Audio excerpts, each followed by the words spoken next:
bem-vindo, seja muito bem-vinda ao terceiro dia do 4º Congresso Internacional de Educação Inclusiva, Sintele.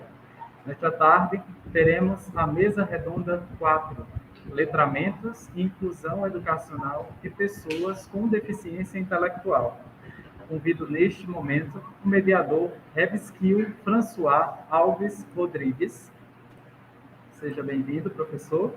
O professor Revskill é mestrando em Educação no Programa de Pós-Graduação da Universidade Federal de Campina Grande, bacharel em Turismo, licenciado em Pedagogia e História, com especialização em Práticas Pedagógicas e Gestão Escolar, e também possui especialização em Psicopedagogia. Atualmente é professor do quadro efetivo do magistério nos municípios de Camalaú, na Paraíba, e Sumé, também na Paraíba. Também desenvolve projetos nas áreas educacionais e culturais. Eu passo, nesse momento, a palavra para o professor Revskill para darmos início à nossa atividade. Professor Revskill, boa tarde, seja bem-vindo, a fala é sua. Boa tarde, Gustavo, boa tarde a todos e todas. Em primeiro lugar, quero agradecer desde já o convite, de toda a equipe que organiza esse evento, o qual já tive a oportunidade de participar em outras edições, e que acho de grande relevância para toda a comunidade educacional e, ao mesmo tempo, das pessoas com situação de deficiência.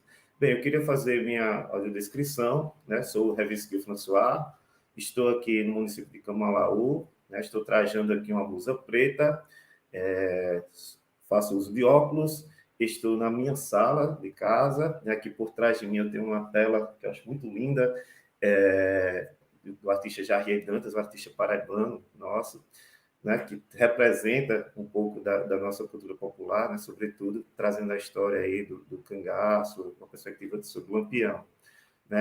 Bem, inicialmente, eu gostaria de apresentar a nossa banca, uma banca com a qual me orgulho muito de estar participando, pelo nome, pela referência que esses professores e pesquisadores têm na minha vida enquanto profissional docente, enquanto profissional atuante em sala de atendimento educacional especializado e também enquanto mestrando.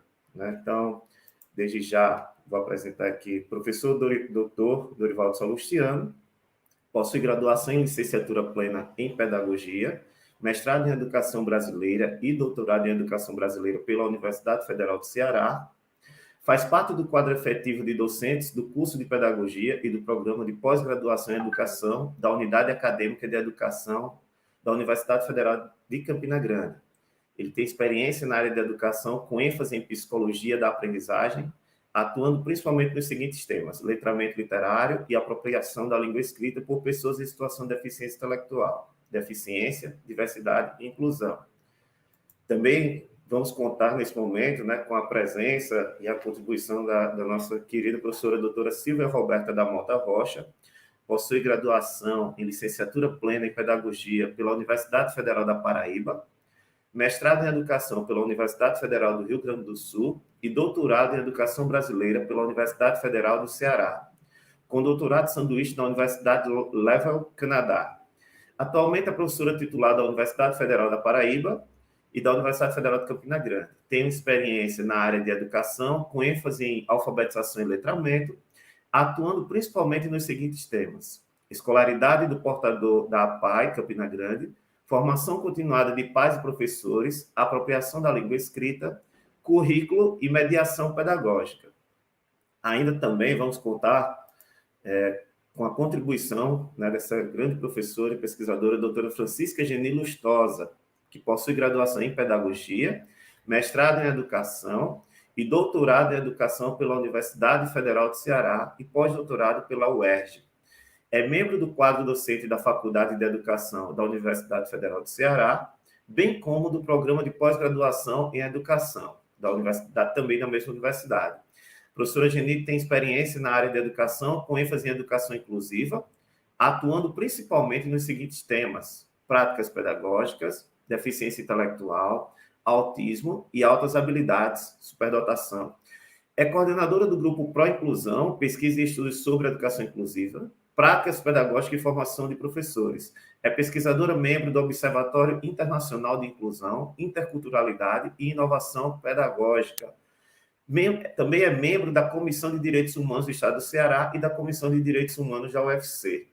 Então, essa é a composição da banca que vai estar hoje debatendo conosco, né?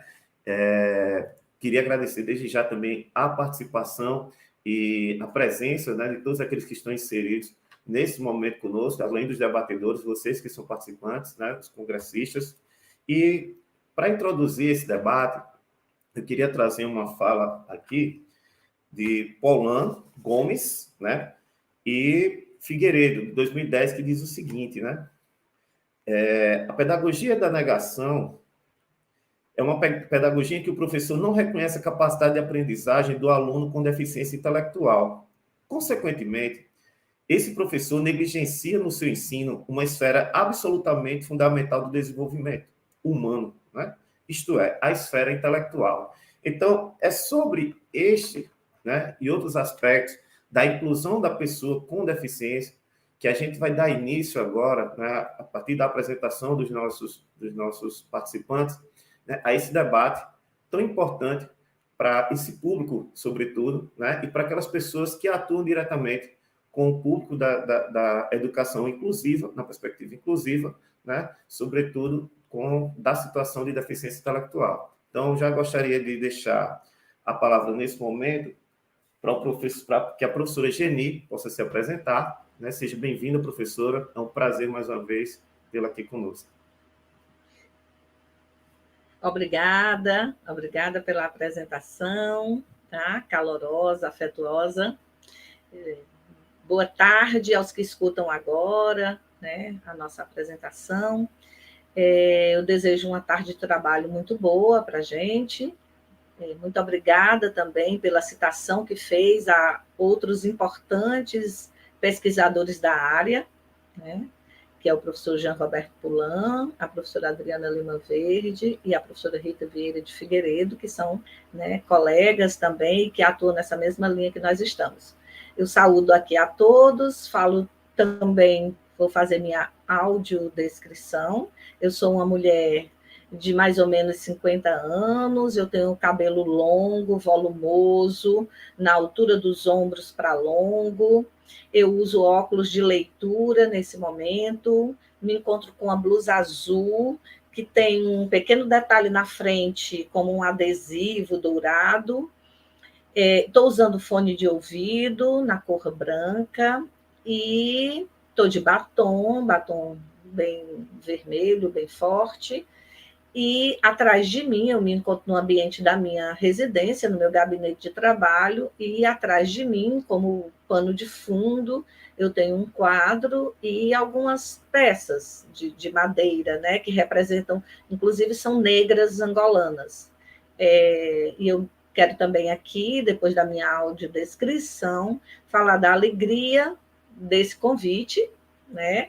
Principalmente, além de comunicar, de fazer a socialização das nossas pesquisas, do que a gente vem estudando, do trabalho que a gente defende, de estar entre grandes amigos, né? Amigos antigos, que é o professor Dorivaldo e a professora Roberta. Muito obrigada. Eu passo ao mediador para saber se eu já sigo na minha fala ou se os outros irão também se apresentar. Obrigado, professora. Vamos apresentar os outros debatedores, rapidinho, e aí a gente segue com as falas, a sequência de falas. Então, gostaria de convidar agora para se apresentar, né, esse querido professor, pesquisador, né, o qual tenho a honra de ser meu orientador, professor Dorivaldo Salustiano. Por favor, professor. Obrigado, Reviskill. Boa tarde a todos que estão nos ouvindo, estão nos acompanhando e nos vendo, naturalmente, nos acompanhando nesse momento. Bem, algumas pessoas podem estar apenas nos ouvindo e por isso mesmo a gente faz a audiodescrição, né? Eu sou Dorivaldo, sou um homem de 54 anos, branco, tenho olhos verdes, tenho cabelos longos, cacheados, barba branca, já bem, que já indicam que já está passando do meio-dia aí na história da minha vida, né? Todo dia me faz lembrar disso, essa barba já branca, assim. Tenho um nariz bem pronunciado, né? Estou usando uma camisa preta. Ao fundo aparece o meu ambiente de trabalho, estantes com livros. Eu estou falando do meu ambiente de trabalho na minha casa em Campina Grande. Tá? Gostaria de dizer da minha alegria de estar aqui nesse momento, participando desse debate, juntamente com gente muito querida, Roberta, minha colega de trabalho na universidade, trabalho há longo tempo também, Geni, com quem tive o prazer de interagir muito durante o tempo que estávamos estudando, fazendo mestrado, doutorado, e também com quem temos interagido mais ultimamente, como colegas, como colaboradores, participando das bancas, enfim, dos momentos em que a gente está trabalhando junto. Tá? Então, queria dizer também da minha alegria de participar desse momento, dessa tarde, de poder partilhar um pouco do conhecimento que a gente vai construindo ao longo do tempo nas pesquisas, né, de falar com os colegas e ouvir as pessoas, né, e dizer que, assim, eu tive muita dificuldade para aprender a ler tardiamente, e esse aprendizado é um aprendizado demasiadamente importante na minha vida. Então, me sinto muito feliz em poder partilhar com as pessoas minha solidariedade, com as pessoas que lutam pela construção da escrita, da leitura da escrita, pela apropriação da leitura da escrita, pela beleza que isso representa, pelas possibilidades que ela nos representa enquanto ser humano, né? E, bem, vou passar a palavra para os colegas se fazerem sua audiodescrição. Obrigado. Dando continuidade aqui à apresentação da banca, né, gostaria de convidar agora a professora Silvia Roberta Mota Rocha, que ela possa fazer também sua apresentação. Obrigada. Boa tarde a todos que nos assistem. Eu sou a professora Silvia Roberta da Mota Rocha, da UFCG. Também compartilho a alegria de estarmos aqui, sei da importância do conteúdo do que nós estamos tratando e, além disso, a possibilidade de interagir, né, com pesquisadores e profissionais que têm atuado, né, na escolarização de pessoas em situação de deficiência, né, sobretudo em defesa da apropriação das funções superiores, né, como a linguagem, funções da ordem do simbólico, né, que constitui, né, o sujeito e, na verdade, os insere melhor numa sociedade letrada, que é grafocêntrica.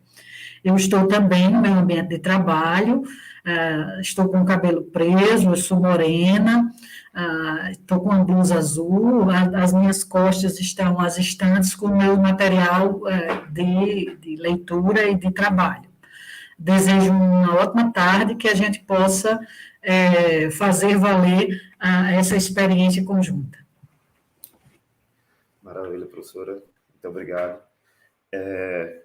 Vamos dar início agora, realmente, às falas dos nossos debatedores, na ordem que foi estabelecida entre o próprio grupo, né, anterior a esse momento que nós estamos vivenciando aqui.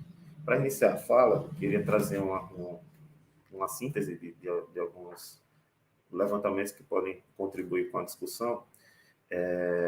Em seu livro Nada Sobre Nós, Cordeiro, né, 2011, ela disserta que é histórica nessa luta por parte das pessoas com situação de deficiência em busca de um espaço e de um reconhecimento dentro da sociedade, né?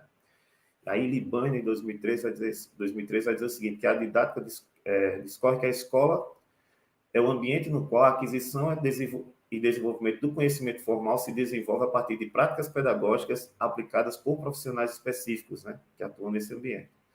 A Constituição Brasileira de 98, ela prevê a obrigatoriedade do oferecimento da educação escolarizada para todos os brasileiros e brasileiras. Contudo, né, a gente sabe que episódios de negação e exclusão vivenciados pelas minorias sociais, nesse complexo contexto social histórico brasileiro, desde o século XVI, perpassam essas gerações, né, e ainda atingem todos os âmbitos da sociedade brasileira. Obviamente, o contexto escolar também se insere nesse quadro. Então, especialmente a partir dos interesses das estruturas dominantes, ora, desconsiderando os interesses daqueles que estão à margem de seus padrões e à mercê de seu poder, Tifone, Pereira e Assolini, 2018, ora, fazendo uso da instrução formal a partir da escolarização como instrumento de controle, né? A produção da mão de obra ideológica, como Pons e Street vão dizer, 2014, Pons 2000 e Street 2014. Então, Januzzi, em 2012, ainda postula que há uma tentativa de tornar possível a inclusão apregoada no discurso, mas ainda é bastante difícil de ser realizada eficientemente na prática. Então, é com essas considerações iniciais que eu passo a palavra agora para que a professora Geni possa iniciar o nosso debate. Por favor, professora, fique à vontade, temos 20 minutos. Muito obrigada. Acredito que me escutam bem, tá? Eu vou fazer algumas considerações iniciais para justificar o viés da fala que eu selecionei para compartilhar com vocês, tá bom? Também vou compartilhar aqui a minha tela. Caso eu não consiga, eu já pedi ao Gustavo que selecionasse o slide que eu enviei para que ele apresente, tá bom? Então, eu gostaria apenas de que me dissessem que a minha tela consegue ser compartilhada, consegue ser vista por vocês. Se vocês já estão conseguindo ver minha tela, e eu estou vendo aqui na minha tela menor que vocês já conseguem. Então, que fio condutor, certo?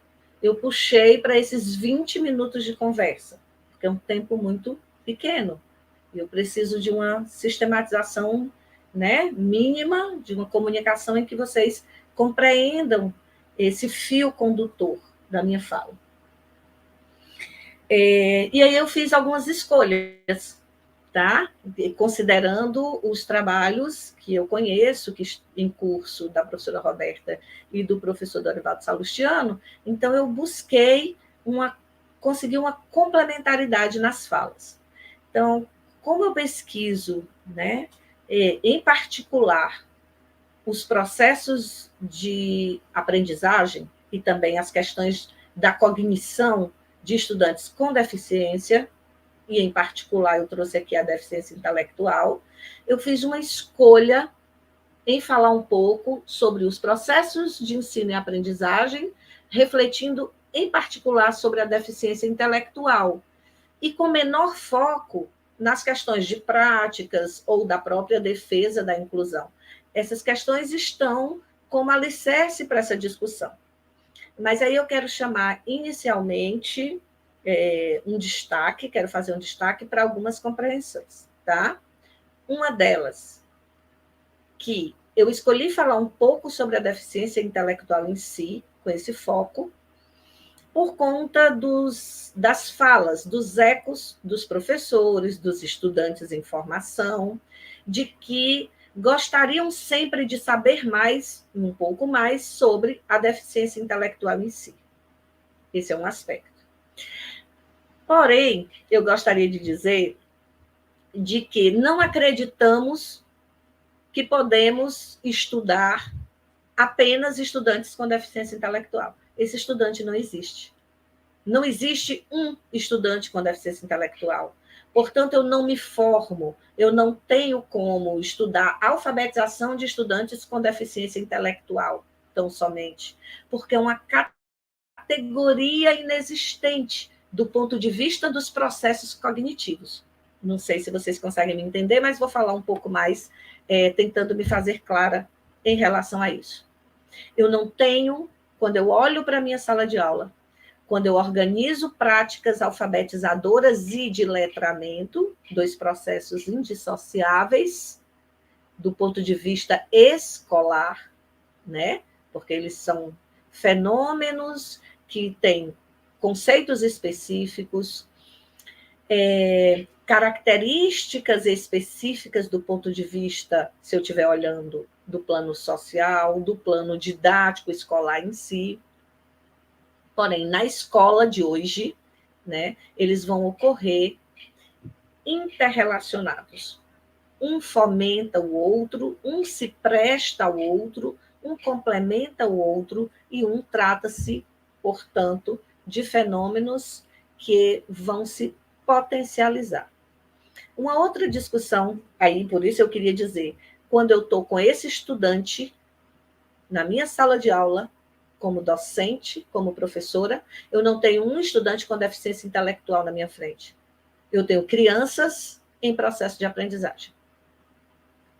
Ok? Então, o meu foco é o estudante e não a deficiência. É isso que eu gostaria de falar para vocês, inicialmente, para trazer a discussão sobre processos de aprendizagem, de ensino e de aprendizagem, como uma reflexão específica, particularizada para a deficiência intelectual, nesse caso, em que questões mais gerais eu, como pesquisadora, posso trazer à docência, para que a docência organize suas práticas pedagógicas com esse fundamento de uma prática pedagógica de atenção a todos os sujeitos. Uma outra questão que eu gostaria de chamar a atenção aqui é que crianças não se alfabetizam, por exemplo, e aí vem a questão de uma discussão mais ampla sobre o fracasso escolar, é um fracasso da escola.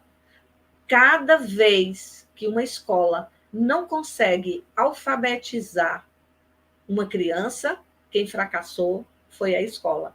E quem fracassou em relação a isso é um projeto de ensino, né, vinculado a questões em que uma sociedade fracassa. Então, isso é importante que a gente pense. Portanto, o nosso papel é ensinar todos os estudantes. E aqui eu particularizo um pouco.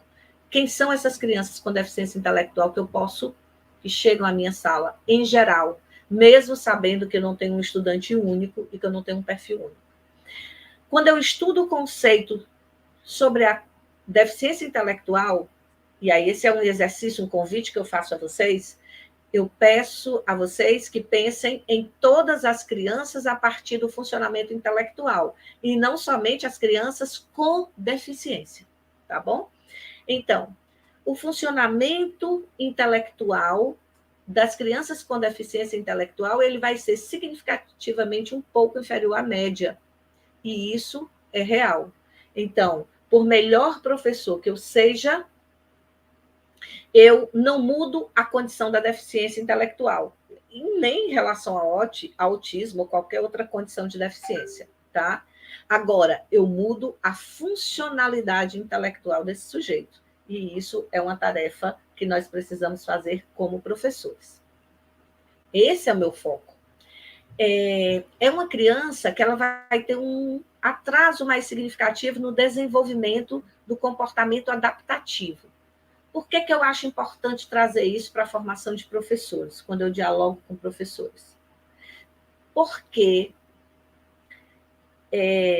existem professores que podem estar pensando sempre que qualquer criança que não aprende é uma criança com deficiência intelectual. E isso é importante para a gente pensar do ponto de vista da pedagogia, da docência, tá? Então, quem é essa criança que eu tenho na minha sala? Por que eu vou dar esse exemplo aqui? É uma criança que ela tem necessidades de apoio. Toda criança com alguma fragilidade no funcionamento cognitivo vai precisar, vai ter uma necessidade de apoio para sustentar sua autonomia social e intelectual. As crianças com deficiência intelectual vão precisar disso. Por que é importante pensar nesses 3 aspectos que formam um único conceito, tá?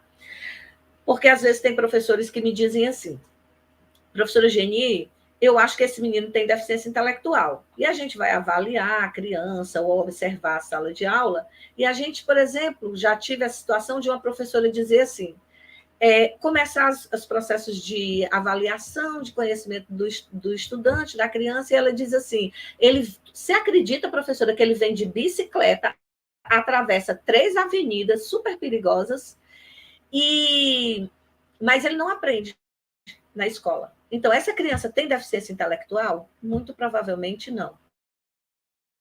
Tá? Por quê? Porque uma criança com deficiência intelectual, ela vai ter um funcionamento intelectual um pouco mais inferior à média de seus colegas de sala, mas ele vai precisar principalmente de duas outras grandes condições. Ele vai ter, geralmente, necessidade de apoio para atividade de vida prática, para transporte ou para vestir-se, e ele vai ter uma necessidade de um suporte para a sua autonomia. O que isso quer me dizer? Que ele vai precisar mais de apoios, tanto dos colegas de sala de aula, quanto da professora, quanto de qualquer outro tutor mais experiente.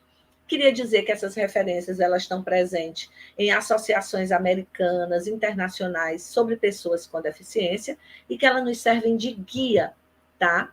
Porque elas relacionam também, elas não são só a provisão de um conceito, mas elas nos alertam, elas nos dizem que esse modelo é multidimensional. Eu preciso das interações do meio e dos apoios sociais para que esse estudante funcione melhor do ponto de vista intelectual, isso é lembrado para a gente, quanto do ponto de vista da constituição dos processos cognitivos, tem também outras situações do modelo multidimensional que nos dizem esse desenvolvimento cognitivo varia conforme os apoios e o suporte dos indivíduos. Portanto, uma pobre estimulação, uma pequena ou inexistente mediação pedagógica a esses sujeitos é exatamente o que seria a matéria-prima de base para a questão do funcionamento cognitivo. O que isso também nos mostra do ponto de vista das pesquisas, dos estudos sobre estudantes com deficiência intelectual, sobre o processo de aprendizagem de crianças com deficiência intelectual? Nos faz pensar em 3 grandes aspectos. Primeiro, nós temos que pensar no plano estrutural. Do ponto de vista estrutural, do ponto de vista funcional e do ponto de vista dos processos de aprendizagem. O que isso também nos lembra? O que isso quer dizer? Que do ponto de vista estrutural, essas crianças, eles têm as mesmas estruturas cognitivas que todos nós. Ok? O que isso também nos lembra? Tem uma frase que eu gosto muito, do Piaget, que uma aluna até, mestranda, recentemente utilizou no trabalho dela, que é assim, nasceu gente, é inteligente. Então, do ponto de vista estrutural, nós não temos estrutura humana não inteligente. Do plano e do ponto de vista funcional, é que todos nós somos diferentes. E aí não são só as crianças, ou jovens, ou estudantes com deficiência intelectual. E aí eu vou trazer mais um argumento do ponto de vista dos processos de aprendizagem. E aí, esse argumento é que, do ponto de vista dos processos de aprendizagem, todos nós sujeitos estamos em níveis diferenciados, distintos, mas todos nós estamos sempre em processo. Isso é importantíssimo para nós, professores, alfabetizadores, quando nós pensamos que estamos alfabetizando crianças, seres humanos, e que da nossa orientação como espécie, todas as nossas estruturas de desenvolvimento são semelhantes. Tenhamos ou não uma deficiência intelectual, um autismo, sejamos não gordos, pobres. Então, é uma estrutura que ela é bem democrática, está em todos nós. Agora, todas as gêneses dos nossos processos e esquemas conceituais, eles são semelhantes. Veja um dado de pesquisa super interessante. Vou pegar a psicogênese. Todo indivíduo, né? A gente está pegando aqui a nossa base de língua, passa, algo belíssimo da estrutura da pesquisa da Emília Ferreira é isso.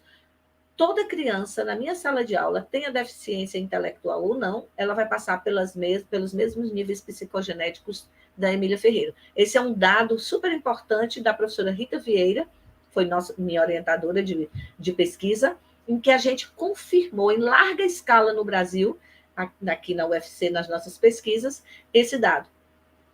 Tá? Então, essa estrutura ela é semelhante. Uma outra situação, tem a deficiência intelectual, tem autismo ou não. O que eu estou é num percurso do processo. tá? Eu posso estar num nível pré-silábico e outra criança com uma menos idade está também no pré-silábico. O que vai diferir aí em relação às crianças com deficiência intelectual, inclusive, é o ritmo, né? E principalmente a idade cronológica, que essa idade de alfabetização, que esse processo de alfabetização, que em outras crianças sem a deficiência intelectual pode estar ocorrendo em idade cronológica mais precoce, né, do que no estudante com deficiência intelectual. Então, é importante a gente pensar que seguem as mesmas etapas, porém tem algumas dificuldades de não conseguir finalizar essa estrutura intelectual mais refinada, tá? Que é atingir níveis mais elevados no plano funcional de alguns esquemas, como planejamento, representação simbólica, abstrações, mas... Pois não? Só um minuto, perdão pela interrupção, só para avisar que está minimizada a sua apresentação, viu? Pronto, é porque eu já estou me pronunciando para chegar até você, que eu sei que você já vai me chamar, que eu estou aqui controlando o tempo, tá bom? E eu minimizei para avançar aqui. Muito obrigada. Então, nesse ponto de vista, por isso que eu avancei até aqui, eu gostaria de apresentar esse slide, tá? Que é todos os estudantes, tá? Todos os estudantes, não só os estudantes com deficiência intelectual, eles vão ter processos semelhantes de aprendizagem, eles vão requerer aspectos pedagógicos semelhantes de um docente, eles vão requerer que eu elimine barreiras postas à aprendizagem deles, porque todos os estudantes vão precisar, e eles vão precisar de uma mediação pedagógica, tá? De qualidade pedagógica, que solicite dele e que dê apoios e suportes. Eu estou falando apenas de estudantes com deficiência intelectual quando eu caracterizo esses 6 pontos? Não, eu estou falando de crianças em processo de aprendizagem. Eu tenho um texto que eu vou deixar aqui como dica, que eu acho que aí você aprende, e aí essa é outra questão, que é preciso, você aprende no seu tempo e no seu ritmo, numa leitura que aqui só traz alguns aspectos, alguns destaques, né? Porque esse tempo de 20 minutos não é um tempo em que eu consiga construir uma base de conhecimento necessário para uma aprendizagem, tão somente sobre esse tema, mas eu te dou pistas, né? Eu dou a quem me escuta pistas. Tem um texto em que eu trago um mote que é: os professores me perguntam, professora, eu quero muito trabalhar a aprendizagem, né, o sucesso na aprendizagem, eu quero muito incluir meus estudantes com deficiência, mas eu não sei por onde começar.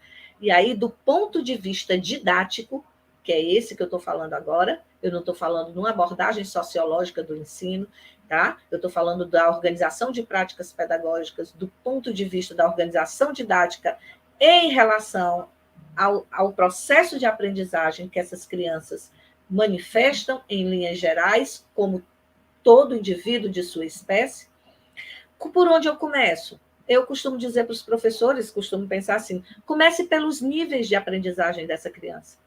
Você vai se orientar pelo nível de alfabetização, pela psicogênese, pelo que ele já sabe, pelo que ele ainda não sabe. Trabalhe com esses 6 pontos. Trabalhe com a compreensão de processos de aprendizagem, defina aspectos pedagógicos que são importantes para todo professor alfabetizador, trabalhe com a identificação e a eliminação de quais são os obstáculos e barreiras para que aquele estudante em específico aprenda, realize, proceda uma mediação pedagógica de qualidade, solicite desse estudante e trabalhe com as questões de apoios e recursos que eles possam necessitar. Eu estou me dirigindo já para encerrar, mas eu queria deixar aqui que esse alerta vocês vão encontrar em alguns textos meus. Os mecanismos de aprendizagem são os mesmos, portanto, para todas as crianças.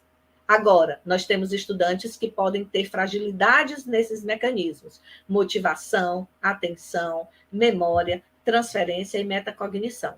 Os estudantes com deficiência intelectual têm fragilidade, sim, nesses mecanismos. As minhas práticas pedagógicas, elas devem ser as melhores possíveis para esses estudantes com deficiência intelectual e para todos os outros que, junto a eles, num raio né, de diferenças dentro dessa sala de aula, também tenham fragilidades para se manterem motivados, para focar a atenção no que eu estou ensinando, que tenham fragilidades em suas memórias de trabalho, memórias de longo prazo, de médio prazo, em processos de transferência e de metacognição. Eu quero apenas ler aqui 2 slides e fazer alguns destaques a respeito de alguns resultados de nossas pesquisas. Nossas pesquisas sobre práticas pedagógicas inclusivas e a criança com deficiência intelectual, ela é um grande eco dentro das práticas pedagógicas dos professores. Eles dizem que não sabem como lidar, tá? E aí eu quero fazer um destaque aqui: currículo adaptado não é educação inclusiva, tá? E depois a gente fica com isso para as discussões, se tiverem, mas eu queria fazer alguns destaques. Investimentos em mediação e solicitação pedagógica, lembra que eu falei desses 2 aspectos lá, como as práticas pedagógicas precisam realizar-se melhor para os estudantes com deficiência intelectual, principalmente pelas fragilidades que eles apresentam aí, eles interferem na qualidade das aprendizagens dos estudantes. Então, se eu invisto em mediação e eu solicito desse estudante, ele me responde melhor, tenha deficiência intelectual ou não, e os estudantes com deficiência intelectual, principalmente, eles precisam disso, porque eles precisam também de uma melhoria em qualidades e suportes, tá? Apoios. Mediações pedagógicas estão relacionadas com as compreensões e as expectativas que temos com os estudantes. Quando eu não faço nada para que o meu estudante com deficiência aprenda naquela sala de aula, quando eu dou a ele tarefas aquém do que o potencial, inclusive de ZDP dele precisaria, porque para todos os estudantes, Roberta deve falar sobre isso, eu estou vinculada à minha expectativa, uma baixa expectativa de que ele não aprende. Portanto, eu não invisto em mediações e solicitações, e eu precisaria investir nisso. A aprendizagem colaborativa é o melhor modelo de prática pedagógica, de referencial de prática pedagógica hoje, para todos os estudantes. Tutorias, atividades em duplas, equipes por níveis, tarefas com resoluções coletivas. Os professores não fazem isso, e quanto menos fazem, menos os estudantes com alguma dificuldade nos processos cognitivos que eu falei, menos aprendem. As situações lúdicas que envolvem música, dança, performance, teatro, materialidade, mobilizam melhor memória, atenção e empenhamento. Tudo que os estudantes com deficiência intelectual, inclusive, mais precisam pelas fragilidades nos aspectos que eu destaquei. Os estudantes que não têm deficiência intelectual e estão em condições de, muitas vezes, de não aprendizagem, dificuldade de aprendizagem, precisam também. Muitas vezes são estratégias de ordem simples e níveis de ajuda simples que o estudante com deficiência intelectual precisa. E eu queria deixar aqui o espaço só para depois a gente discutir melhor questões como essas. Vou finalizando, porque é o jeito, e 20 minutos é muito pouco para quem fala muito como eu, mas fica para as pistas de leitura que talvez a gente possa estar deixando de agora em diante, tá bom? Eu passei 3 minutos do momento que eu me organizei de fala, de 20 minutos, e espero não ter comprometido a fala dos meus colegas. Muito obrigada, tá, François? Nós que agradecemos, professora. Realmente, 20 minutos é pouquíssimo, tendo em vista a profundidade do tema e toda a contribuição que a senhora tem para compartilhar conosco, mesmo transmitir para todos nós. Nós combinamos aqui deixar as perguntas para o final. Eu gostaria de convidar agora o professor Dorivaldo para iniciar a sua fala. Pode ficar à vontade, professor. 20 minutos. Ok, deixa eu só marcar aqui meu tempo também. Bem, gente, vamos dando continuidade, então, à nossa conversa aqui, ao nosso debate dessa tarde, né? Depois da fala de Geni, com questões, com informações, com orientações super importantes, eu vou fazer minha fala pensando um pouco a partir de pesquisas que eu tenho feito, né, que discutem a questão do letramento das pessoas com deficiência intelectual em pesquisas interventivas que estão disponíveis lá no catálogo CAPES, né?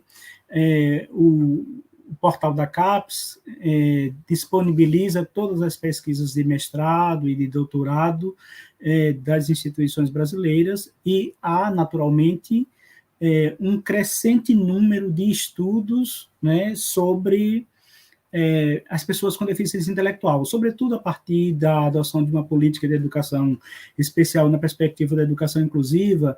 A gente tem visto cada vez mais as pessoas com deficiência, felizmente, né, com deficiência intelectual, estão cada vez mais presentes na sala de aula, né, nas salas de aula comuns, né, às vezes não, ainda não, mas na maioria das vezes. E, é claro, tem aumentado significativamente o número de estudos que se dedicam a avaliar a aprendizagem desses sujeitos, que buscam compreender como eles estão se apropriando da leitura e da escrita, enfim, de outros aspectos. Me interessa particularmente como é que eles têm se apropriado da leitura e da escrita, né? Particularmente a partir das condições de produção textual. Então, é isso que eu pretendo fazer com vocês hoje, dividir aqui um pouco com vocês um pouco do conhecimento que eu venho construindo sobre isso, né? Me interessa compreender, interessa muito, e acho que interessa a todos nós, né? Considerando sobretudo isso que Geni disse, né? Trouxe para a gente, né? O fato de que a gente precisa considerar os sujeitos e não a deficiência. Acho que esse aspecto é muito fundamental, né? Então, assim, a gente precisa refletir sobre os significados, né? O objetivo dessa minha fala é esse, né?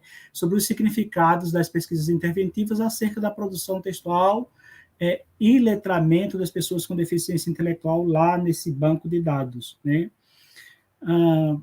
Por quê?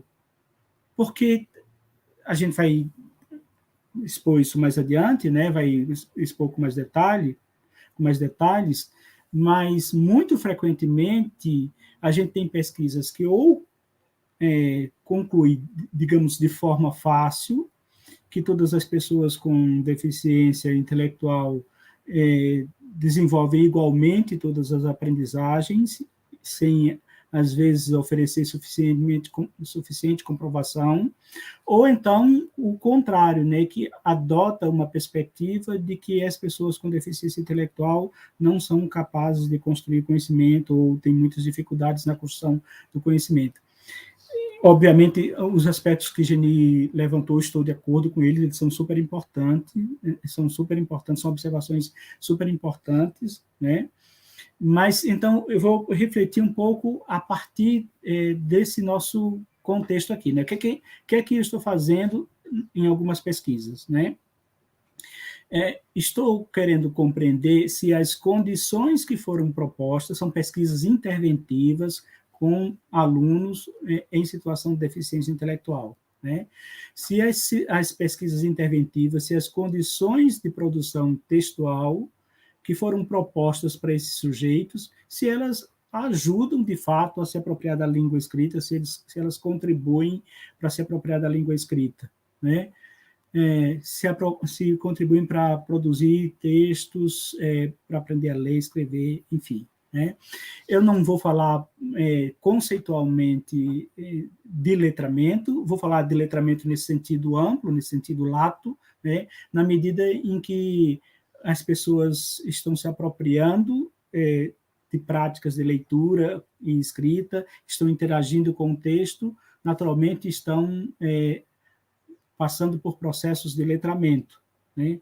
Mas eu não vou tratar conceitualmente desse aspecto, não nesse momento, tá? Isso poderá ser feito numa outra ocasião, tá?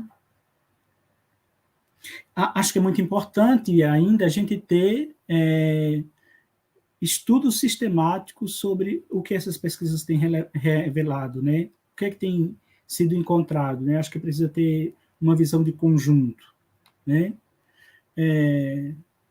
Hoje, dado a limitação do tempo que a gente tem aqui, né? Eu vou tratar em apenas um estudo, vou tratar dessas questões em apenas um estudo, tá? Que eu já começo a apresentar para vocês, tá? Então, eu vou fazer uma breve análise, vou trazer dados para vocês e vou fazer uma breve análise da dissertação Textualização e Ação Pedagógica, um estudo com aluno deficiente mental, um texto, a dissertação de Josefa Fátima de Sena Freitas, tá? Essa dissertação foi produzida na Universidade Federal de Maringá, no programa de pós-graduação em educação, numa área de concentração em ensino e aprendizagem e formação de professores. Foi definido no ano de 2008. Tá? Então, a Freitas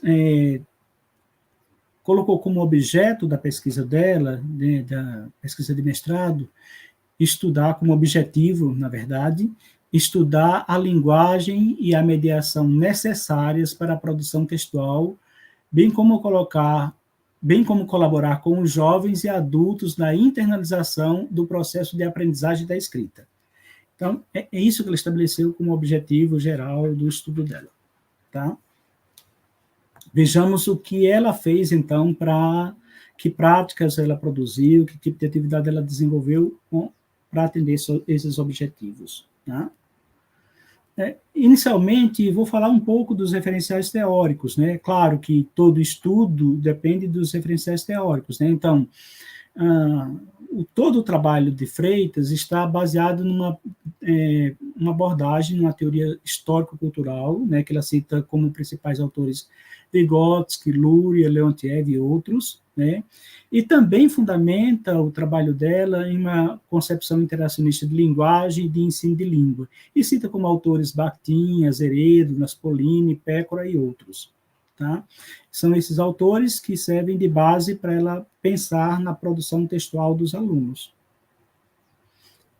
Ela cuida de diversos aspectos teoricamente muito importantes para pensar as práticas pedagógicas e para pensar o trabalho com a própria produção textual desses sujeitos, né? Então, eu vou delinear de forma muito geral aqui alguns aspectos centrais na fundamentação teórica do trabalho dela, que eu considero um texto bem fundamentado, um texto que oferece importantes contribuições teóricas para a compreensão dos processos de aprendizagem, de aquisição da escrita por os sujeitos com ou sem, né, deficiência intelectual. Enfim, como dizia Geni, pelos alunos de forma geral, né? E ela trata muito claramente do papel da linguagem no desenvolvimento humano, né? E, naturalmente, quando ela está falando de uma perspectiva histórico-cultural, de uma perspectiva mais fundamentada em autores como Vygotsky, Luria e Leontiev, ela não vai naturalmente pensar de uma perspectiva naturalista, né, de uma perspectiva inatista. Então, ela entende que o desenvolvimento da linguagem não ocorre pelo amadurecimento orgânico, como é natural a gente compreender, né, mas a partir das práticas sociais, por meio da cultura, né? E pensa que essa capacidade de representar e intervir na realidade é compartilhada pelos seus pares, é construída no seu convívio com as pessoas. Então, é só um tópico em que ela deixa claro essa ideia, que está muito amplamente desenvolvida no texto dela, da linguagem como constitutiva do ser humano, né, da apropriação e da importância da apropriação da linguagem, do papel mediador da linguagem na construção das funções psicológicas superiores, né. Tudo isso está bem desenvolvido no texto dela, de forma que a dissertação dela apresenta uma fundamentação rica e daria suporte, digamos, para pensar boas práticas pedagógicas nessa perspectiva. E ela pensa a respeito do ensino de língua, que o ensino de língua deve ser visto como prática social, e envolver diferentes situações de uso, adequando-se a cada contexto e interlocutor, e utilizando diferentes situações discursivas, gêneros, suportes textuais, etc. Tá. Então, esse é um exemplo entre as diversas citações que ela faz, as diversas afirmações, né, em que ela deixa muito claro essa compreensão de que apropriar-se da língua precisa ser feito a partir das práticas sociais, né, que, portanto, a apropriação da língua pelos sujeitos em situação de deficiência intelectual precisa ser pensado assim também, né? E precisa ser pensado a partir dos contextos de uso, a partir da interlocução com os pares, né? A partir da mediação do professor, que ela destaca também muito claramente o papel do professor como mediador dessas práticas.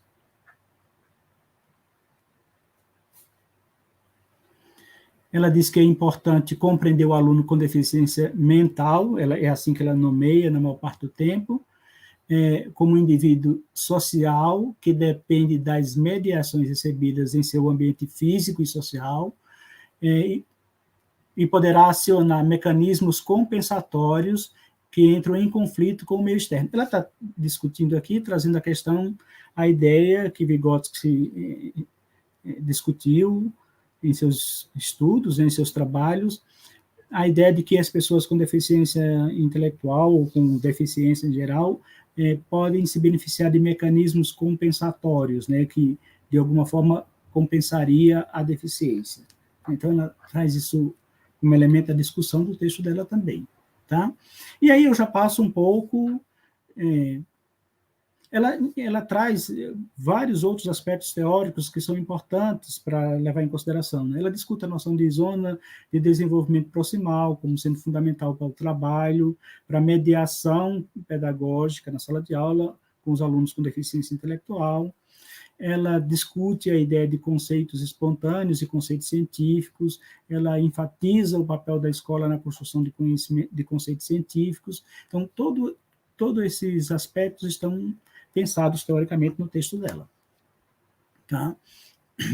Ela desenvolveu o estudo sobre a forma de uma pesquisa e intervenção, né, ou de uma pesquisação, né, destacando que ela possibilita a intervenção e interação com os participantes, dos participantes com a pesquisadora, né, a interação entre o professor e ela, no caso, quando estava fazendo a intervenção, estava nesse lugar de professora, pesquisadora, professora pesquisadora, e os sujeitos que eram objeto da pesquisa e da ação pedagógica que ela desenvolvia, uma vez que se tratava de uma pesquisa-ação ou de uma pesquisa-intervenção.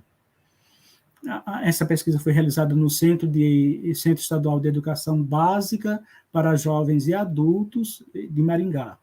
Tá? É uma turma de jovens e adultos, na verdade, com quem ela está trabalhando. Né? Então, falando um pouco dos sujeitos da pesquisa, quem são os sujeitos da pesquisa dela, né? São 10 alunos, eles tinham idade entre 19 e 29 anos, tá? 6 eram do sexo masculino, 4 do sexo... 6 do sexo feminino e 4 do sexo masculino. Eles estavam estudando da 5ª à 8ª séries, tá?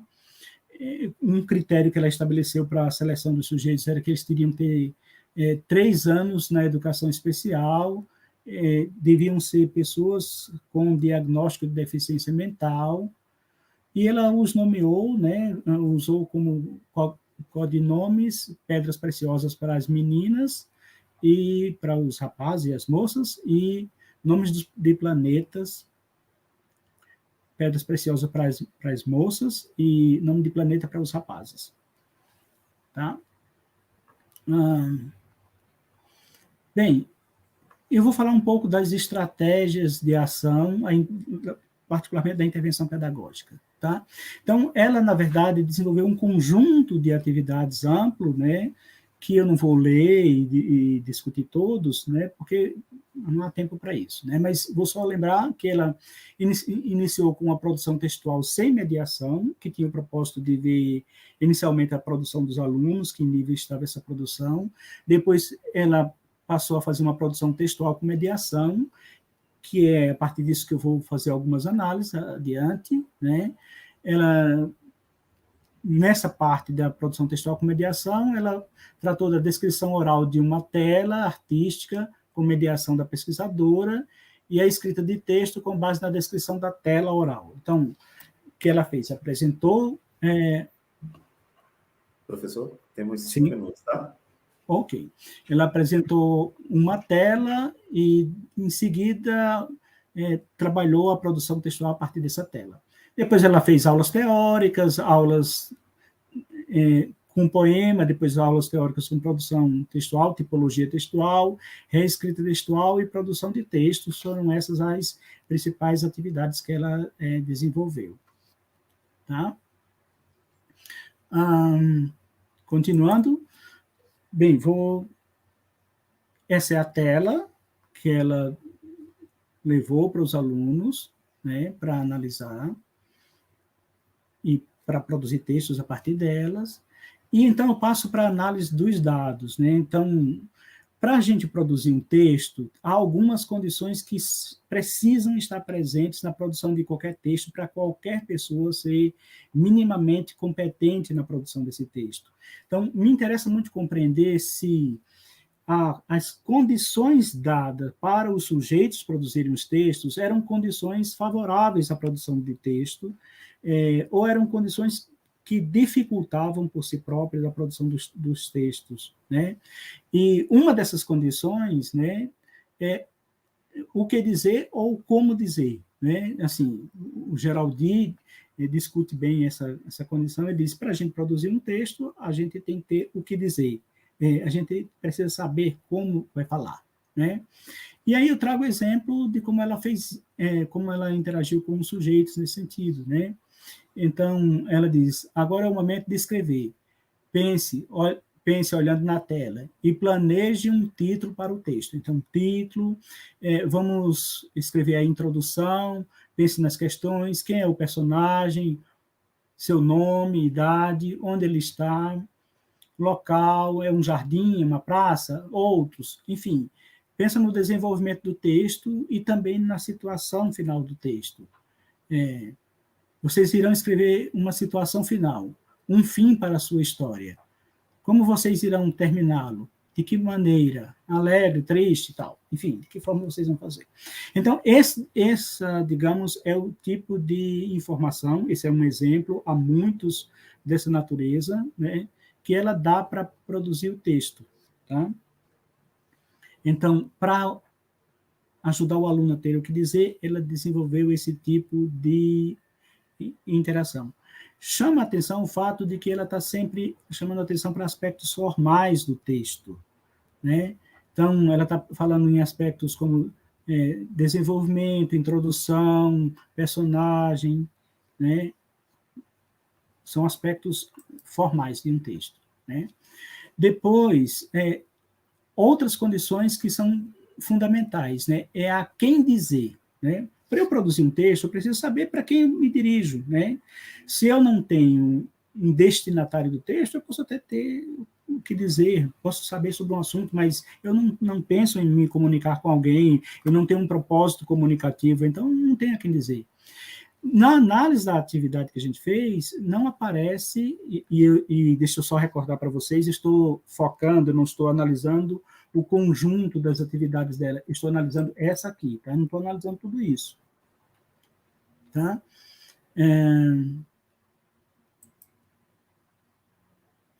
Então, não aparece essa a quem dizer. O texto não tinha claramente um destinatário. Tá? E a outra condição fundamental, acho que tem alguma coisa duplicada aqui, né?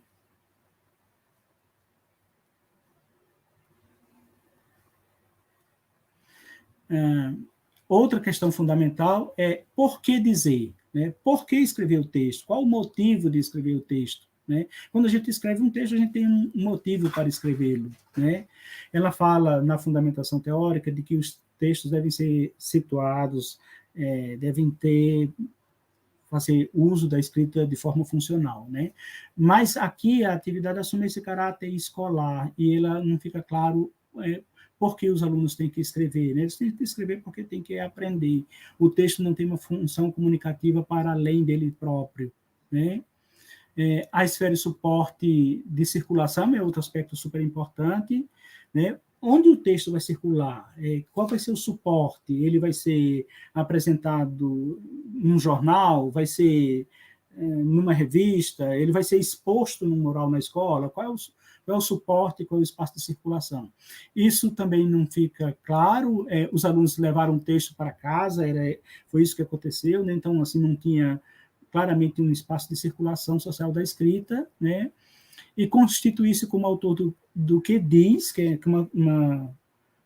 um aspecto fundamental, sobretudo se a gente está falando das pessoas em situação de deficiência intelectual, né? É muito importante esse aspecto da própria constituição subjetiva a partir da linguagem, né?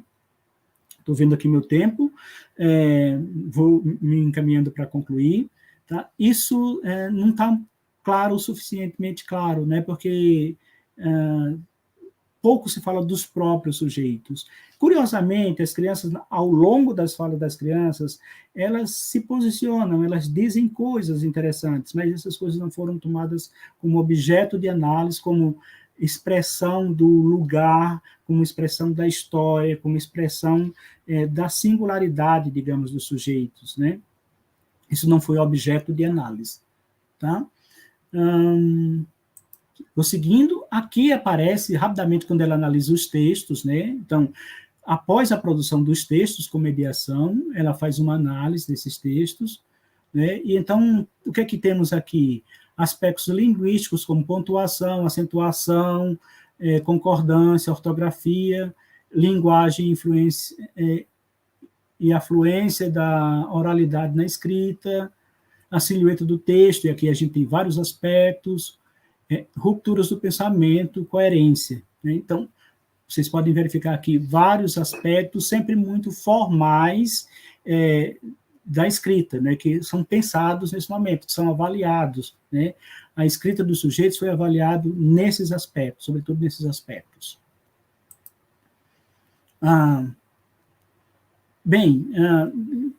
Ela acaba por dizer, né, que a maioria dos sujeitos, agora já está nas considerações, né, na análise final da escrita, né, isso é a seção de encerramento, digamos, desse capítulo que ela analisa a escrita dos sujeitos, né, ele diz que a maioria dos sujeitos participantes do estudo não conseguiu empregar os elementos abordados no texto para analisar, sintetizar, comparar, classificar, com o objetivo de generalizar o corpo estrutural do texto. Ocorreram avanços quanto à sequenciação de fatos apresentados na história, como a identificação da estrutura textual, introdução, desenvolvimento e conclusão. No momento em que os sujeitos fizeram uma cópia desse texto, né, esse texto foi copiado depois por eles, ela indica que era um texto produzido coletivamente, né, e depois cada um copiou. Ela indica que eles apresentaram as mesmas dificuldades anteriormente analisadas. O que eu quero chamar a atenção aqui desses dados é que, de um lado, os referenciais teóricos do texto possibilitam claramente, o texto tem referenciais teóricos que permitiriam uma análise adequada, digamos, das práticas educativas. Há uma concepção de desenvolvimento interessante, há uma compreensão do papel da linguagem, há a ideia de que a linguagem deve ser utilizada de forma funcional. No entanto, quando se trata da análise, acaba prevalecendo os aspectos formais da escrita, acaba prevalecendo sempre um ensino muito escolarizado, um ensino descolado das funções sociais, né, da escrita, né? Então, assim, os dados acabam por indicar um descompasso entre os aspectos teóricos metodológicos e as atividades propostas, na verdade, para os sujeitos, né? Em sua maioria, as estratégias metodológicas propostas como instrumento de produção dos dados e avaliação da escrita dos sujeitos tinham como destinatário a esfera de circulação o próprio espaço escolar. Os motivos eram escolares, as razões eram sempre escolares. Portanto, o texto fica muito pensado na esfera da própria escola e ele fica pensado sempre numa perspectiva muito metacognitiva ou metalinguística e pouco atento às funções sociais da escrita, né? Bem, eu só estou passando do tempo, né? Eu queria chamar a atenção, finalmente, para concluir minha fala aqui, lembrar que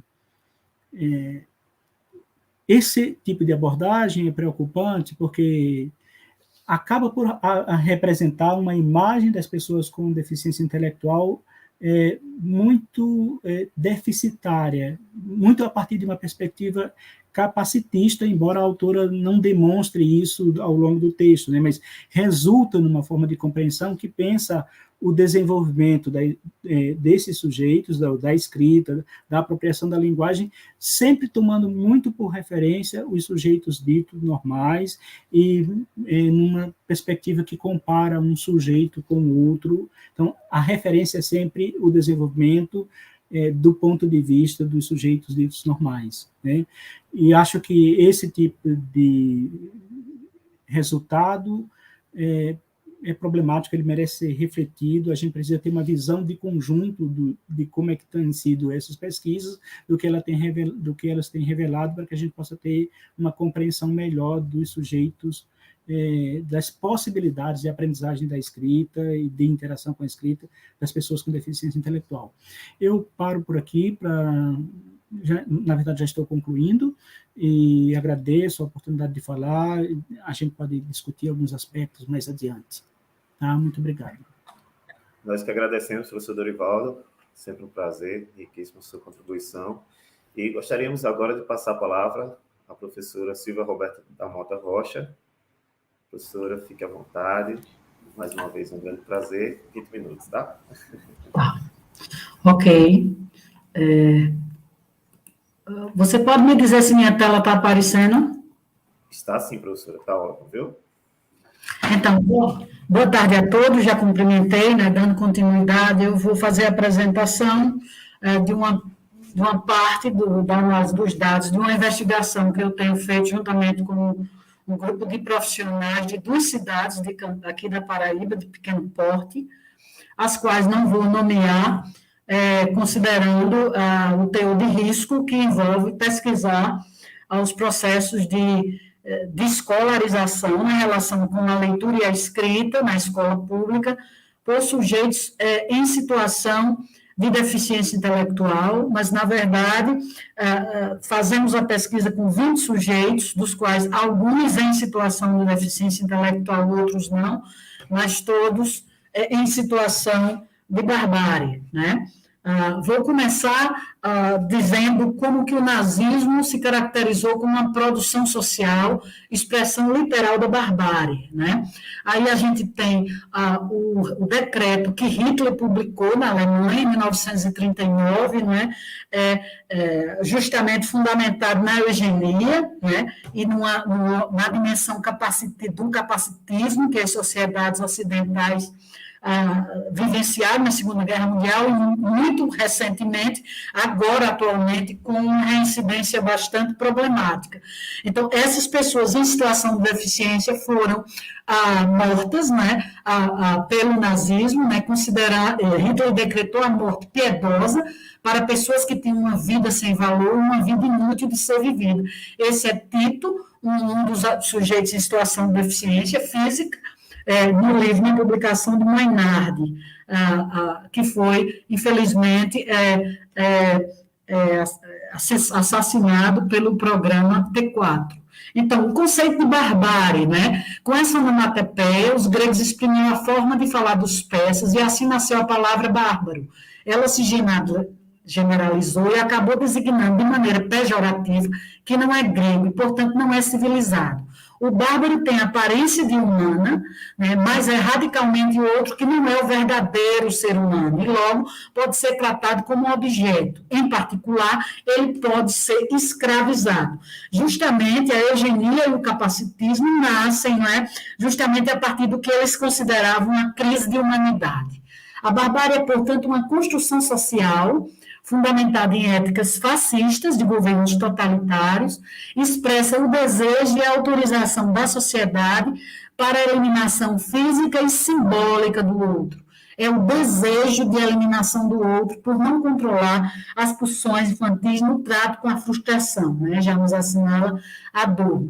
Nós temos muitas recorrências da barbárie, inclusive na escola. Nós temos índices gritantes de mortalidade, não é? Nós temos infanto-juvenil, nós temos o Brasil é o primeiro mundo em crimes de homofobia, abuso sexual infantil por membros da família, feminicídios crescentes e crimes de ódio, né? Saltaram de 7.600 para 20.502, portanto, um aumento de 170%, as páginas de ambiente virtual brasileiras com conteúdo neonazista, né? E o número de blogs com tais conteúdos cresceu 550%. Daí, nós defendemos que, de fato, educar contra a barbárie seja hoje a principal função social de educadores críticos dialéticos. Os sujeitos da barbárie foram estudados, vêm sendo estudados por muitos pensadores, criminosos, doentes mentais, deficientes e mulheres em posições masculinas, judeus, débeis e pessoas felizes, o que eu conceituei na minha tese de população descartável do sistema, como alunos remanescentes. Trata-se, portanto, de pesquisa com sujeitos que têm mais de 9 anos de idade, mais de 2 anos de escola e que ainda se encontram em processo de alfabetização e letramento, muitos dos quais, né, já com 7 a 10 anos de escolarização pública. Né, Gessé de Souza conceitua como ralé brasileira. Né, aqui um dos alunos, a remanescência, para mim, é uma condição inferiorizada, produzida socialmente, tanto pelos condicionantes extraescolares, quanto pelos condicionantes escolares, né, e que culpabiliza esse sujeito e traz desastrosas consequências à sua subjetivação e à sua relação com a escola e com os saberes, né? Então, é um processo que resulta da desqualificação social e da exclusão escolar, né, por esses indivíduos, né? A gente vai ver aí que vou apresentar, então, os dados dessa pesquisa. Nós fizemos uma pesquisa, estamos fazendo uma pesquisa com 20 sujeitos, alunos remanescentes em intensa situação de vulnerabilidade social, que estudam em 10 escolas de 2 cidades paraibanas. A gente focaliza as vozes discentes, né? E a partir dessas vozes discentes, nós queremos entender as ações e os sentidos, né, que esses sujeitos produzem com essa vivência social, escolar, predominantemente excludente, não é? Aí é uma pesquisa sociohistórica com análise microgenética em episódios interativos que envolvem alfabetização e letramento. Nós trabalhamos com vários instrumentos, questionário, entrevista psicossocial, desenhos infantis, avaliações de leitura escrita, do programa de leitura compartilhada de histórias, né, de 2 centros de aprendizagem nas quais essas crianças, esses jovens estão frequentando.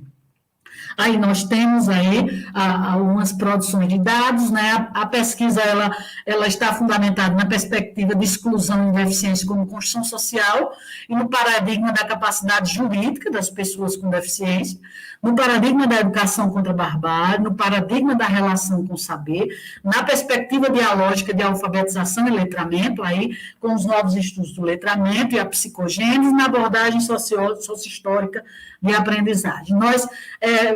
As vozes discentes falam de 3 grandes processos: os condicionantes sociais e familiares e os condicionantes escolares de produção da barbárie. Como é que esses sujeitos estavam nos processos de alfabetização e letramento e que tipo de relação com a escola, com o saber ler e escrever e com os demais sujeitos da escola eles têm construído? Na verdade, com a vida social também. Né? Vou analisar o caso dessa dupla, são irmãos, né? Não vou usar de codinome J, né, para mencionar. Então, é um pré-adolescente, que aqui se chama Jair, um pseudônimo, em situação de deficiência intelectual, até então sem laudo, trabalhava ajudando o pai nos afazeres de agricultor. Limpava pasto, alimentava animais, amansava cavalos, tirava areia de açudes, sob pressão paterna extrema. Segundo ele, o pai não gosta porque ele realiza os serviços de modo lento. Gostaria de poder brincar. O pai, segundo ele, não deixa brincar porque atrapalha o serviço. O tempo livre escapa através da irmã, leitora iniciada, que sabe manipular celular, WhatsApp e Google, assiste filmes e jogos. Jovem bastante mobilizado a aprender a ler. Gostaria de aprender a ler para ficar sabido. ele tem uma irmã, que é Miele, mas a gente já vê aí como condicionantes familiares e sociais, pobreza extrema, adultização, violência doméstica patriarcal, hostilidade familiar da vizinhança e escolar, estigmatização e subjetividades de dominação. O sujeito é sempre o outro a quem devo agradar e me submeter incondicionalmente, inclusive sendo por ele escravizado. Analfabetismo, escolarização precária dos pais é muito importante, né, o que configura hábitos de humildade diante do letramento e da alfabetização. Sofrem alta vulnerabilidade social, inclusive sexual. Os condicionantes escolares da barbárie são produzidos pelas práticas de alfabetização e de letramento, né, como sistema de códigos, né, exemplo do método fônico, e do letramento autônomo, né, que classifica pessoas, né, e transforma, objetifica a linguagem e sujeitos, né? Perspectivas empiristas de conhecimento e behavioristas de aprendizagem, uma perspectiva biométrica de deficiência, na qual tem uma percepção naturalista e natista de personalidade como herança genética, né? E uma certa formação discursiva de demonização das crianças e jovens por perspectivas médicas, muitos jovens também medicalizados em sociedades autoritárias. A maior consequência desses paradigmas na prática social de constituição de sujeitos é a apartação do sujeito de si mesmo, a ampliação da recusa à escola e não ao conhecimento e da desigualdade, cuja saída da escola intensifica a mortalidade infantil precoce, né? Os assassinatos de crianças e jovens brasileiros pularam de 5 para 11 mil, né, em 2019, né, inclusive com requintes de crueldade e assassinatos a menos de 100 metros de sua residência, justamente porque já estão em extremo processo de exclusão, não só da escola, mas da própria vida, né? O que constata que nós estamos vivendo um contexto de necropolíticas, né, onde há institucionalização da mortalidade precoce infanto-juvenil. Já mencionei isso. Bom, como é que esses processos acontecem na escola? Há um processo de normatização dos processos de ensino-aprendizagem, né? A seriação aqui entendida como sujeitos assujeitados, onde todos devem ser submetidos, né, às mesmas tarefas, uma análise linguística descontextualizada, muito artificialização da língua, cópia e textos intensos, né, pseudotextos, inclusive, o que caracteriza para bater em língua morta, né, e intensa pressão emocional para a reprodução de modelos convencionais, muitas vezes para a reprodução em letra cursiva, uma letra que, inclusive, pouco se usa hoje, a não ser para assinatura, né? A proibição do controle da interação qualificada em alteridades críticas. Alteridades críticas é um conceito meu, né, em que os sujeitos se afirmam mutuamente, se constituem mutuamente numa relação de reciprocidade contra essa alteridade classificatória bastante pregada nas sociedades capitalistas, em que eu me afirmo pela exclusão do outro, né? Então, cópia de tarefas com letras cursivas e estéreos, carteiras em filas e separação de alunos pela lógica binária, né? O que configura crime contra a deficiência ou regimes de exceção, né? Então, as salas divididas, onde os sujeitos que são considerados, né, em situação de remanescência e de deficiência intelectual, ficam apartados, né, e quando recebem, né, tarefas com um teor mais empirista de conhecimento.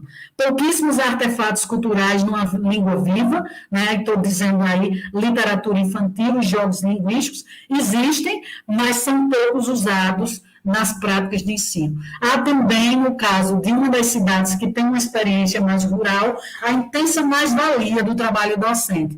A professora divide as tarefas com o tempo da mediação, sempre no grande grupo, não há outras formas de mediação, de interação, nem pequeno grupo de face a face, com turmas que são não só multisseriadas, mas multietapas, turmas extensas, com 20 a 30 crianças, às vezes acumulando ações de gestão, né? As escolas são sobretudo rurais em uma das cidades, em outra urbana, mas recebe sujeitos que residem em sítios, né? Que são, inclusive, filhos de agricultores. A invisibilidade e a naturalização da barbárie.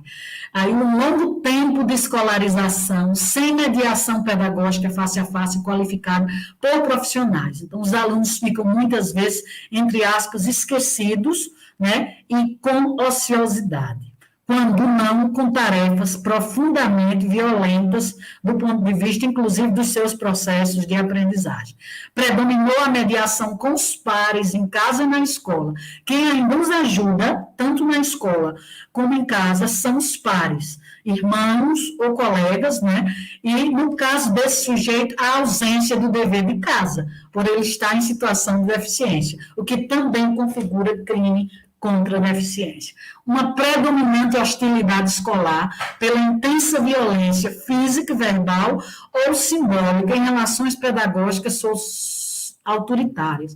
A linguagem do desprezo, né, e até da dor, né, num estado omisso ou opressor, predominantemente, né. Muitos esquecem a própria idade e também os nomes dos docentes, o que mostra o esvaziamento da função docente. Dos 20, em torno de 4, 5 alunos apenas mencionam o docente como uma autoridade socioafetiva, mas não como autoridade nem referência letrada, o que é muito grave, considerando que a escola deveria ser a principal agência de letramento. A presença de avaliações classificatórias com realce na falta, na dificuldade, né, e negando-se as habilidades e as possibilidades de aprendizagem, ou mesmo os vários saberes que esse sujeito tem. São atitudes classificatórias com agrupamento exclusivo dos sujeitos no fundo da sala, com divisão de tarefas pelo critério de êxito ou de atraso, o que intensifica o estigma na escola. Né? Então, eu tenho aqui esse sujeito, ele se encontra no estágio de decodificação 1, iniciando a identificação de palavras, com nível de escrita pré-silábico 2, né? E pouca habilidade na construção de sentido, e o posicionamento leitor já faz argumentação parcial. Aqui as escolas, nós pedimos à escola que ele tenha, a escola que deseja, a escola que tem, aí é o seu discurso, tem uma árvore do lado igual a essa. A escola que deseja deve ter parque, escorrega e gangorra. Quer dizer, a escola para eles é basicamente brincar junto. Né? Tem árvores, mas não tem pessoas, a escola que eles têm, então a pobreza de interações e vínculos é um espaço amorfo e fechado.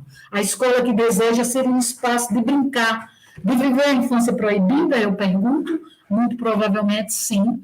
A alfabetização permitiria o status de leitor alfabetizado. Então, a alfabetização configura o status de inteligência desses sujeitos. Mas esta alfabetização que está posta dificilmente produz isso, não é? Então, eu pergunto, você quer aprender a ler? Quero. Por quê? Para estudar e ficar sabido. O que é que acontece com a pessoa estudada? É bom a pessoa ser estudada? É. Por quê? Porque tem um bom trabalho. Então, a escrita aqui, a aprendizagem da leitura e da escrita é para se ter legitimidade pela inteligência supostamente adquirida na escola e para a inserção no mercado de trabalho. Né? A escola também aqui, o jovem trabalhador, que nós constatamos. Então, a escola aqui, o trabalho infantil compete com a escola numa relação de oposição e não de contribuição recíproca, como as pesquisas sobre jovens e crianças, não só brasileiras, mas de vários países, né, têm atestado. Eu pergunto, Sé, tem alguma coisa que você não gosta? Tem. O que você não gosta? Eu não faço dever, não. Aonde? Dentro da casa. Não faz por quê? Porque eu fico trabalhando. Por que você fica trabalhando? Está vendo? Você trabalha de quê? Apanhando o mato. Mas ele também não faz, porque a escola não envia. Então, a gente está vendo um caso que as práticas pedagógicas são fundamentadas no capacitismo, na perspectiva do sistema de código, de letramento autônomo e também, né, numa perspectiva de que os sujeitos em situação de deficiências não podem, se apropriar das funções superiores, a exemplo da linguagem. Com relação ao letramento digital, é uma de suas destrezas. Você sabe usar?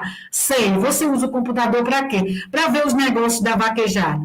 E tem vaquejada no computador? Ele diz, mostra o vídeo. Então, o letramento digital é uma ferramenta de acesso ao esporte rural e ao saber de atividade dançar forró. E esses saberes o mobilizam, né, para se afirmar nas identidades geracional de jovem e de gênero, né, sendo um menino. Aí ele dançando com a irmã, pois não? Perdão, professora, temos 3 minutos, tá ok? Estou fechando. Aí ele faz um livro da sua autoria para o programa de leitura, em que afirma também o amansar cavalos como saber de atividade, né? Está aí, né?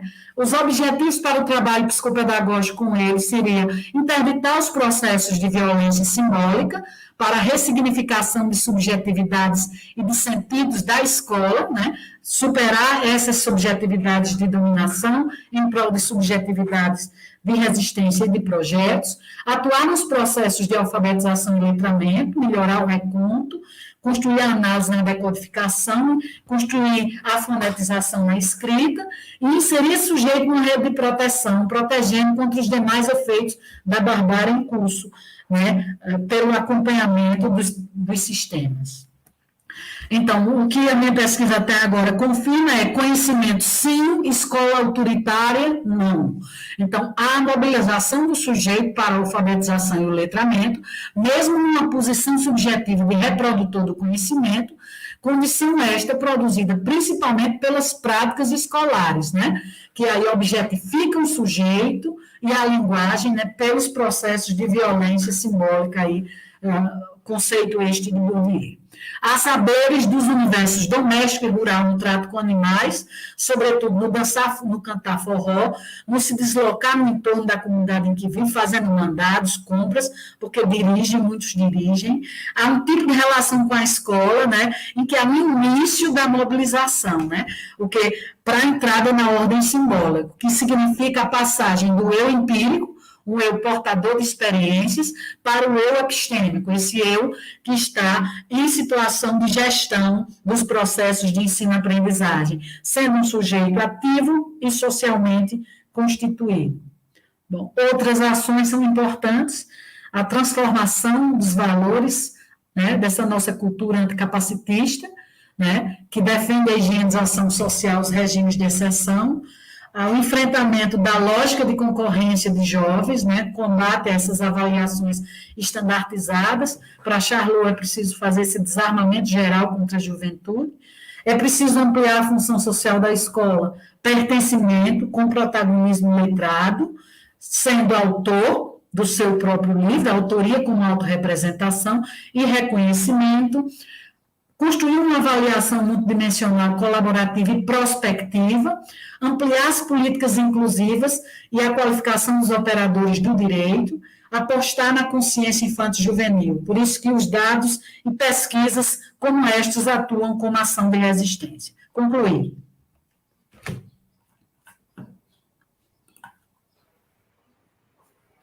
Muito obrigado, professora, mais uma vez. Agora vamos deixar o espaço aqui para algumas perguntas, né, que foram levantadas ao longo e também que possa partir também algum questionamento entre os debatedores, tá bem? Então, vou iniciar aqui a partir da fala da participante Luciana Dantas. Ela diz o seguinte: seria muito interessante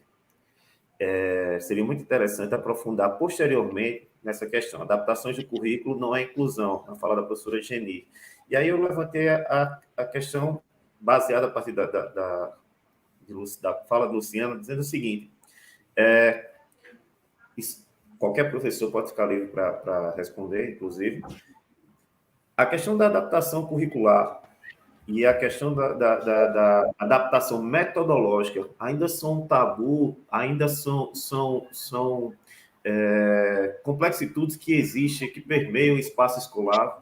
Professores, vocês poderiam falar algo a respeito? Há uma confusão por parte dos docentes ainda e das gestões escolares, sobretudo, nesse aspecto?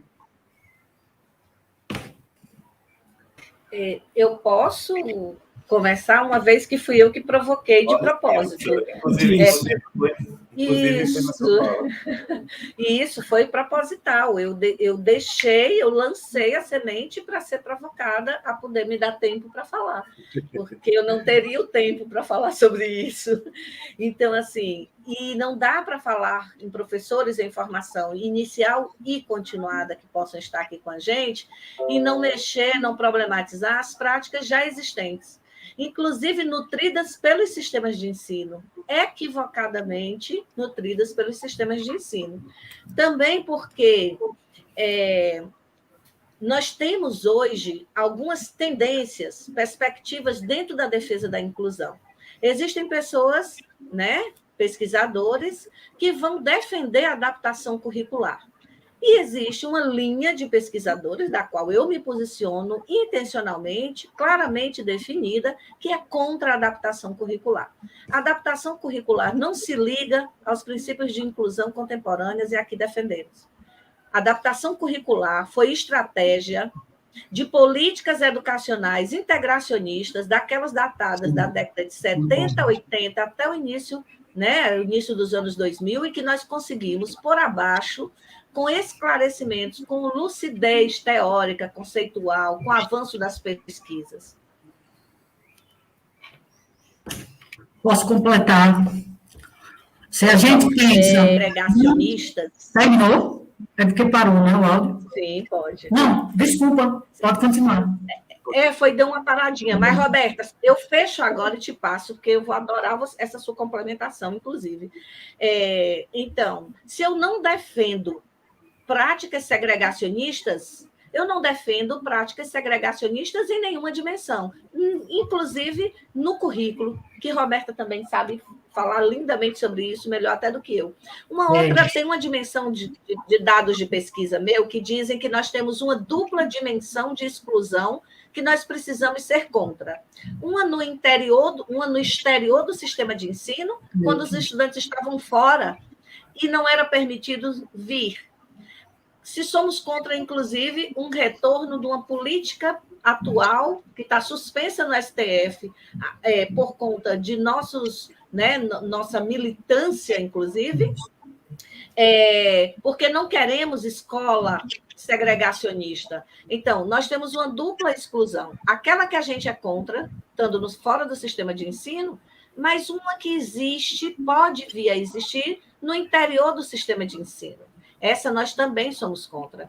Quer dizer, numa presunção que é capacitista também, eu presumo que ele não tem condições, e aí eu dou minha aula aqui para alguns, eu passo tarefas para esses alguns, mas para aquele com deficiência, eu coloco para ele embolar papelzinhos, colar no número 1, ou fazer tracinhos, ou cobrir a letra A, práticas que não alfabetizam mais nenhuma criança, no contexto que a gente tem hoje, né?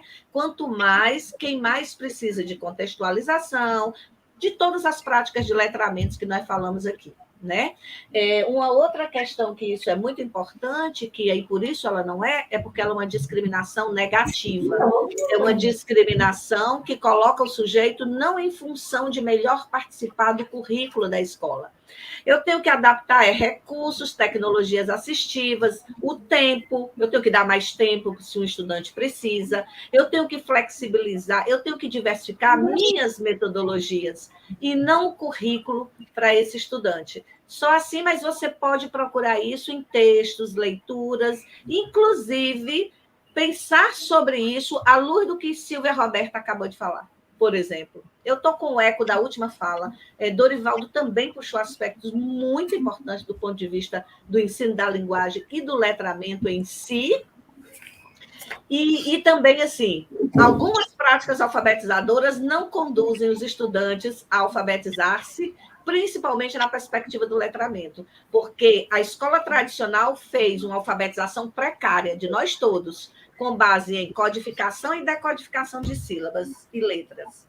E a gente parece que continua arraigado nesses mitos, desses mitos que não conduzem a uma perspectiva de letramento social, inclusive, de todos os sujeitos, que é outra abordagem muito importante que Dorivaldo chamou a atenção aqui. Só lindezas, né? Eu só puxei isso para pensar o estudante com deficiência intelectual, tá bom? Então, esse é um conteúdo específico da inclusão dos estudantes com deficiência. Não tem essa discussão de adaptação, entre aspas, chega a me arrepia dizer a palavra, de adaptação curricular para nenhum outro sujeito. Eu não digo eu vou adaptar um currículo para outra pessoa, eu só digo isso em função dos estudantes com deficiência. E isso é capacitismo, tá? Isso é prática excludente, inclusive discriminação negativa dos sujeitos com base na deficiência, prevista na Constituição como crime. Então, a minha colocação é que isso é o primeiro sinal de que a gente não fez as transformações que a escola precisa.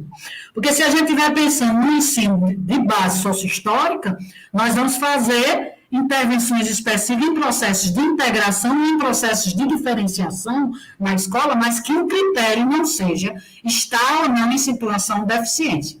Quer dizer, eventualmente eu posso pegar um grupo de alunos na sala de aula e fazer uma intervenção para ajudá-los a fonetizar, se eles estão no nível 2 de escrita, querendo levar para o nível 3, a hipótese silábica. Mas o critério para escolher isso não é se está em situação de deficiência ou não.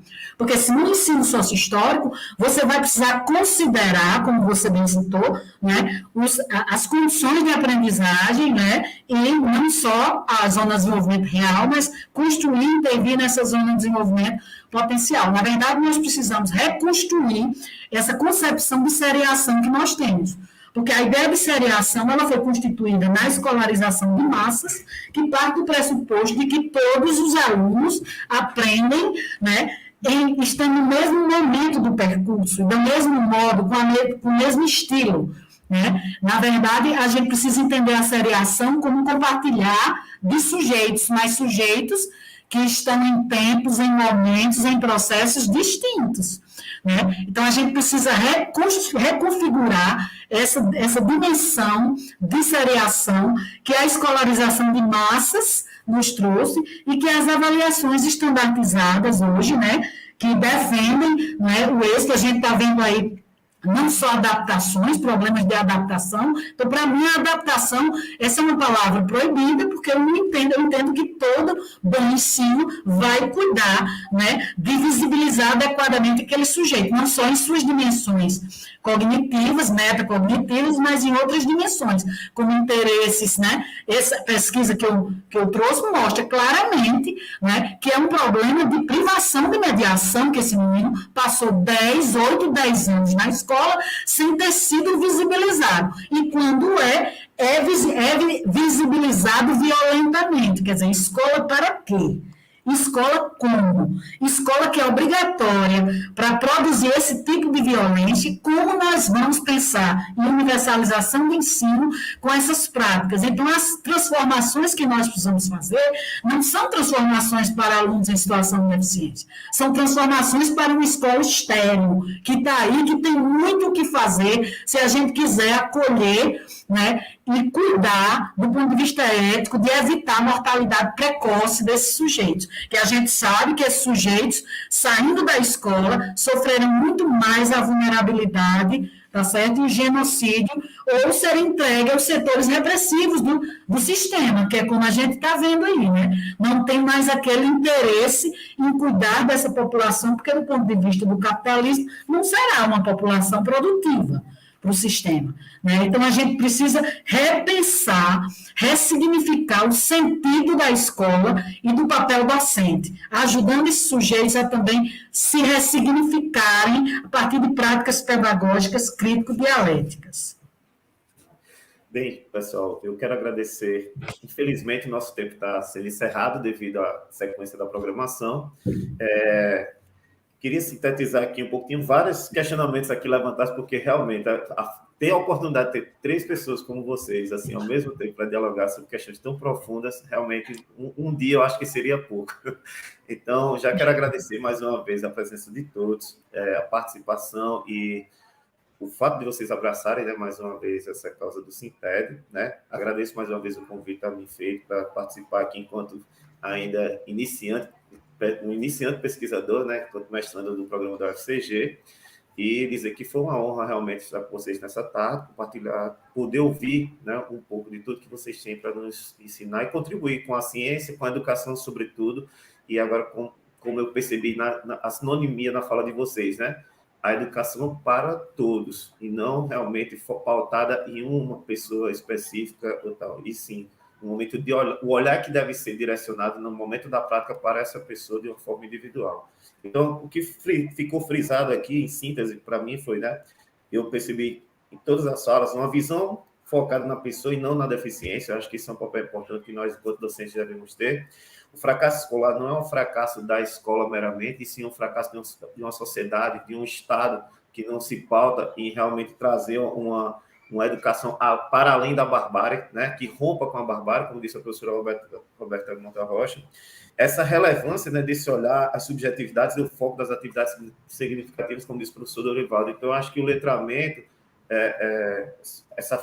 o letramento, ainda há uma prevalecência ainda do letramento autônomo nas falas, né, a gente pode dizer assim, e nas práticas pedagógicas, muitas vezes na escola, que nós temos ainda hoje no Brasil. Então, os estudos de Street, dos novos estudos de letramento vão apontar isso, e tantos autores que nós temos brasileiros, e os trabalhos de vossas senhorias aí vão nos provar isso cada vez que a gente se aprofunda nessas leituras. Então, muito obrigado, queria abrir o espaço para que vocês pudessem trazer suas considerações finais e deixar o agradecimento. E aí, eu não vou nem seguir a ordem cronológica, pode ficar à vontade para se despedirem da... Eu não vou querer falar, não poderia deixar de agradecer esse momento. Acho que foi um momento bacana de conversa, de interação entre a gente. Acho que seria muito mais interessante se a gente tivesse um tempo para continuar esse debate agora, para continuar esse diálogo. Acho que foi muito importante a fala no sentido de mostrar o quanto a própria escola e o quanto a própria ciência acaba por produzir exclusão, acaba por produzir capacitismo. Acho que a gente tem um papel muito importante em refletir criticamente sobre essas questões. Acho que, além da participação política, da ação junto aos sujeitos, aos movimentos sociais, esse é um papel também muito importante dos pesquisadores. Eu quero agradecer a RevSkill pela coordenação dos trabalhos, pela interação. Em breve, a RevSkill vai estar apresentando um trabalho dele, também vai estar aqui debatendo com a gente, um trabalho super interessante que ele está desenvolvendo. Acho que vai ser muito bacana poder discutir com ele também esse trabalho. Quero agradecer a oportunidade de falar nesse momento com o Geni, com a Roberta, dividir esse espaço e agradecer a realização do evento, pelo convite, pela oportunidade. Pode falar, Geni, eu falo por último.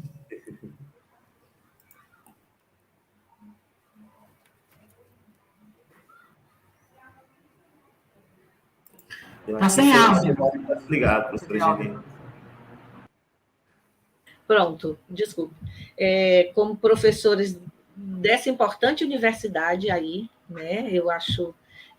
fiquei muito feliz quando o culpado de tudo foi Dorivaldo, que me convidou, que falou que um estudante havia convidado, né?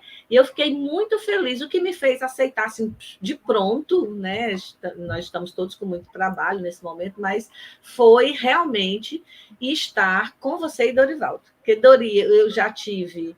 recentemente numa dissertação dele, tive essa alegria, e com você a alegria de ter lido sua mais recente obra, a que eu tive acesso, seu livro, da sua tese, mas de estar com vocês. Então, esse foi um outro presente estar com vocês. Mas, na realidade, eu só quero me despedir, realmente, como disse Dori, a gente poderia, do jeito que falamos muito, poderíamos também continuar nesse bate-papo muito, é uma marca de nós três, penso eu, falarmos bastante, gostarmos de conversar e bater papo sobre isso.